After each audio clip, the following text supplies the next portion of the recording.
자기 자신도 어쩌지 못하는 감정을 상대방이 와서 기회를 달라고 하니, 마음을 달라고 하니 주려고 해도 줄 수 없는 게 현실이에요. 좋아하는 마음이 저절로 생겨나야지, 야 이제부터 너 좋아할게 라고 마음만 먹기만 하면 여러분들은 막 갑자기 좋아하는 마음이 생기나요? 안 되잖아요. 그런 것들은 선언하거나 허락을 받아야 되는 문제가 아니다라는 거 꼭 기억하셔야 되는 거예요. 유튜브 사연들을 보면은 어떤 날은 나를 좋아하는 것 같다가 갑자기 하루 만에 마음이 없다고 이야기를 하기도 하고, 영문도 모른 채 갑작스럽게 헤어짐을 당하기도 하니까 뭐 여러분들 당혹스럽고 갑자기 바뀌는 상대방의 감정에 집착을 하게 되는 그런 현상도 일어나는 거 이해합니다. 하지만 실제로 상대방에게 왜 그렇게 감정이 바뀌는지 물어봐도 그 상대방도 정확하게 모르기 때문에 그냥 물어보시면은 스트레스 받아 하고 회피하고 대답하기 싫어하게 되는 겁니다. 감정이 변화무쌍하게 바뀌는지를 모르는데 상대방이 오빠 왜 나랑 헤어지자고 한 거야? 나도 몰라. 그죠?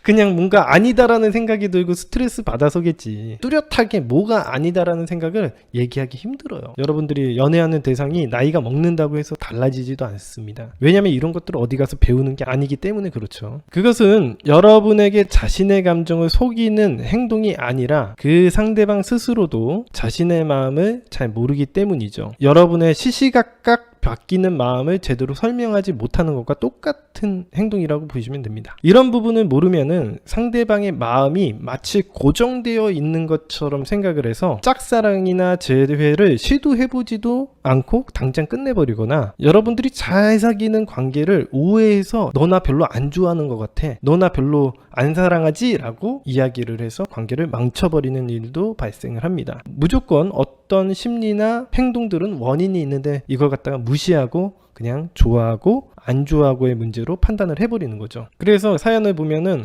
많은 사람들이 상대방에게 기회를 한번 달라, 내가 잘할게 이렇게 얘기를 하는데, 여러분이 입장을 바꿔서 생각을 해보더라도 뭐 기회를 일부러 안 주려고 하는 게 아니에요. 이미 이런 대화를 나누고 있다는 것 자체가 기회는 여러분 옆에 산재가 되어 있다는 얘기고, 여러분들이 어떤 상황을 만드느냐, 뭐 제 카테고리화를 해서 접근을 해야 되는 상황인지 어떤 상황인지를 판단을 하고 행동을 해야 되는 거지, 상대방한테 기회를 한번 달라고 사정을 한다고 해서 상대방이 도와줄 수 있는 부분이 별로 없어요. 여러분들도 마찬가지잖아.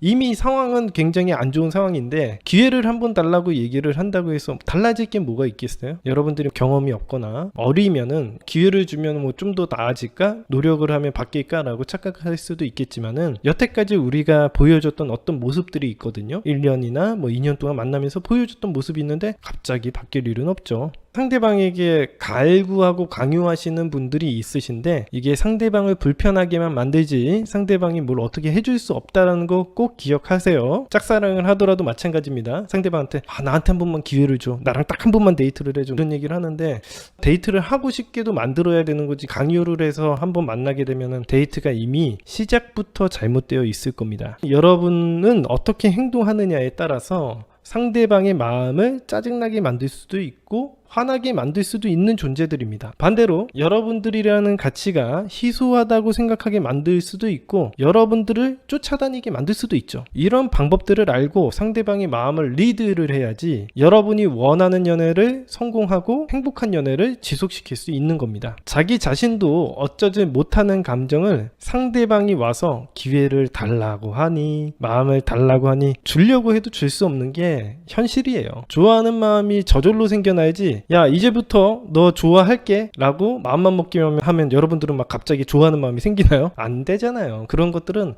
선언하거나 허락을 받아야 되는 문제가 아니다라는 거 꼭 기억하셔야 되는 거예요. 상대방의 마음은 저절로 생겨나게 만들어야 되는 거지, 갑자기 좋아하는 마음을 생겨야지 라고 마음만 먹으면 되는 문제가 아니잖아요. 예를 들어서 여러분들이 상대방 잊어버려야지, 이제는 그만 잊고 살아야지 라고 생각한다고 잊어버릴 수 없는 것처럼 말이죠. 그런 것들은 어떤 환경적인 문제지 마음을 먹는다고 해서 되는 문제가 아닙니다. 우리는 상대방 스스로도 어쩌지 못하는 감정에 호소하기만 하고 마음이 있는지 눈치만 보고 있을 게 아니라 그 사람이 나를 좋아할 수 있는 사람이 되도록 상황과 현실을 만들어야 됩니다. 아무도 여러분들을 좋아하지도 거들떠보지도 않는데 상대방 이성이 갑자기 여러분만을 바라봐 주기를 바라서는 안 된다는 말이죠. 사람들에게 인기도 있고 매력적이어야지 여러분이라는 물건은 희소성의 원칙에 의해서 가치를 갖고 매력을 갖게 되는 것입니다. 여러분들이 매력적인 가치가 있는 사람이 되도록 만들어야 되는 거죠. 여러분이 좋아하는 그 이성을 포함해서 대부분의 사람들은 이런 식으로 수동적인 사고방식을 가지고 있기 때문에 상대방의 오락가락한 감정만 살피고 있을 것이 아니라 상대방의 감정을 리드하는 사람이 돼야 매력적인 사람이 되는 것입니다. 대부분의 사람들이 이런 식으로 수동적인 부분을 가지고 있기 때문에 굉장한 약점을 가지고 있다는 거예요. 누군가가 나를 좋아해 주기만을 바라고 있고 누군가가 나를 사랑해 주기만을 바라고 있는 사람들이 거의 90% 이상이라고 생각하시면 됩니다. 따라서 상대방의 감정을 신경 쓰면서 눈치 보는 행동 절대 금지입니다. 인간의 심리라는 것은 시시각각 변한다. 그 심리를 우리가 리드해야 된다.